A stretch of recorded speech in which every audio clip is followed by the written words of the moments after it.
Mayroon tayong natirang pritong isda. Gawin natin fishball. Ito ang kailangan natin. Garlic, ginger, at saka potato, onion, white onion. Tapos na natin hinimay ang isda natin. Tanggal na ang buto. Halo na natin sa ingredient natin. Maglalagay din na tayo ng 1 cup na flour. Halo-halo din natin lahat. At saka maglalagay din tayo ng paminta at saka kunting namnam at saka asin. Siyempre pag walang asin, walang lasa talagang pagkain natin. Maglagay din tayo ng 1 itlog na large. Ito halo din natin sa ibang lalagyan. If just in case bulok ang itlog natin, hindi madamay ang iba natin ingredient ito. Maglalagay tayo ng kunting tubig o hina-hina yung paglalagay natin ng tubig para matansa natin kung tama na bang dough natin. Ito tamang-tama na ang dough natin. Magpainit na tayo ng kawali. Maglalagay na din tayo ng mantika kasi mainit ng kawali natin.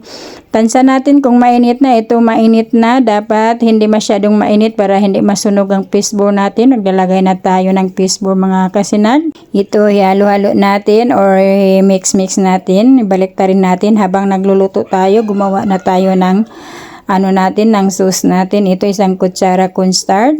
Pagkatapos natin magprito or magluto ng fishball natin, lulutuin na natin ang ang sauce natin. Ito naka-ready na, lagyan natin ng tubig. Kasi kunti lang ang gagawin natin na sauce ito. Dito na tayo magluluto sa kawali pinaglutuan natin ng fishball natin. Ito ang ingredient natin.